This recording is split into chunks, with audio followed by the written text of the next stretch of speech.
प्रिय प्यारे परिवार, प्रिय मित्रों, भाइयों और बहनों, बच्चों और युवाओं, मैं अरुण पीयूष मार्की हूँ। आज जून का पहला दिन है, जून 2025 का महीना, जो आज मैरी की रोजरी की प्रार्थना है।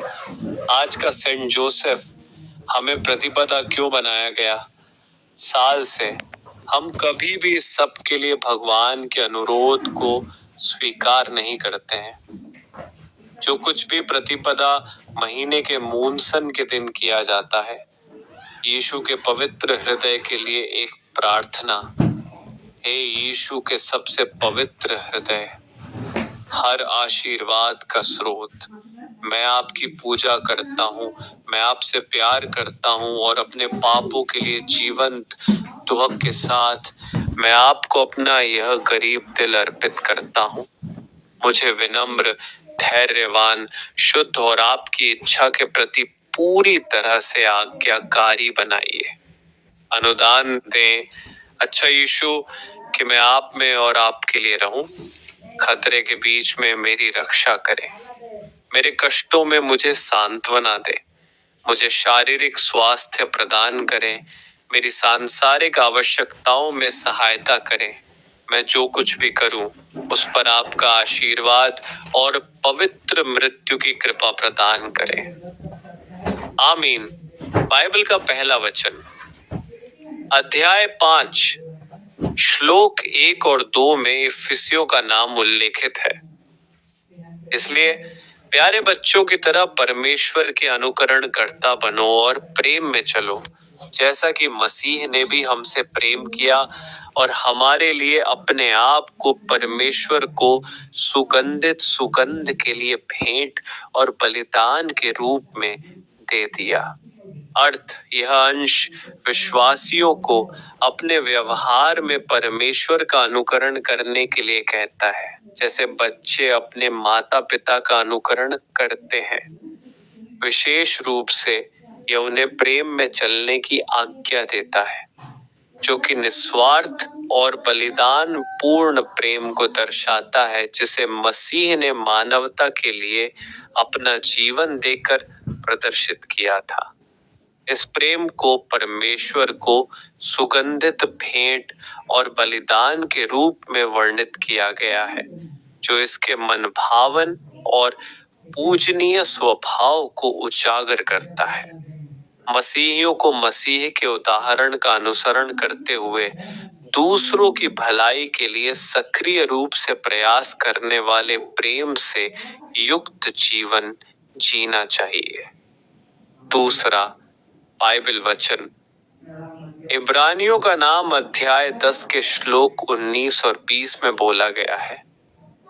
इसलिए हे भाइयों, यीशु के लहू के द्वारा पवित्र में प्रवेश करने का भरोसा रखो, जिसने हमारे लिए पर्दे अर्थात अपने शरीर में से एक नया और जीवित मार्ग खोल दिया है। अर्थ, इब्रानियों का यह भाग विश्वासियों को मसीह के बलिदान के माध्यम से विश्वास के साथ परमेश्वर के निकट आकर विश्वास में दृढ़ रहने के लिए कहता है। यह ईसाई समुदाय और आपसी प्रोत्साहन के महत्व पर प्रकाश डालता है।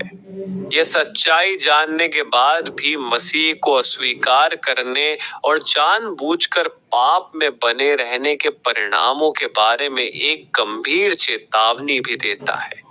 यह अंश पुराने नियम की बलिदान प्रणाली पर मसीह के बलिदान की अंतिमता और श्रेष्ठता को रेखांकित करता है। बाइबल का अंतिम वचन, भजन अध्याय 68 श्लोक 6 में कहा गया है, परमेश्वर अकेले लोगों को परिवारों में रखता है, वह कैदियों को समृद्धि में रहने के लिए निकालता है, लेकिन विद्रोही एक सूखे देश में रहते हैं। अर्थ, यह श्लोक कमजोर और उत्पीड़ित लोगों के लिए ईश्वर की देखभाल और प्रावधान की बात करता है। ये इस बात पर प्रकाश डालता है कि ईश्वर उन लोगों को अपनेपन और सुरक्षा की भावना प्रदान करता है जो अकेले और अलग थलग हैं। वह उन लोगों को भी बाहर निकालता है जो समृद्धि या स्वतंत्रता और कल्याण में बंधे हुए हैं। इसके विपरीत विद्रोही जो ईश्वर का विरोध करते हैं एक सूखे देश में रहेंगे जो उजाड़, कठिनाई और आशीर्वाद की कमी को दर्शाता है। श्लोक पीड़ितों के प्रति ईश्वर की कृपा की तुलना उन लोगों के भाग्य से करता है जो उसे अस्वीकार करते हैं। आइए प्रार्थना करें। हे माता मरियम, हे यीशु मसीह के पवित्र हृदय, आज जून है, यह वर्ष 2025 का छठा महीना है।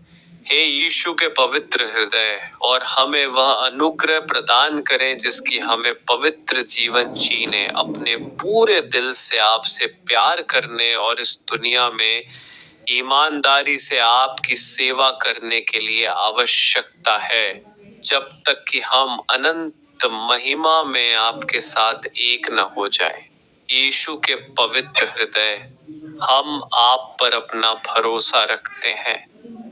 यीशु के पवित्र हृदय, हम पर दया करें। यीशु का पवित्र हृदय, तेरा राज्य आए। आमीन। मेरे YouTube चैनल को देखना न भूलें।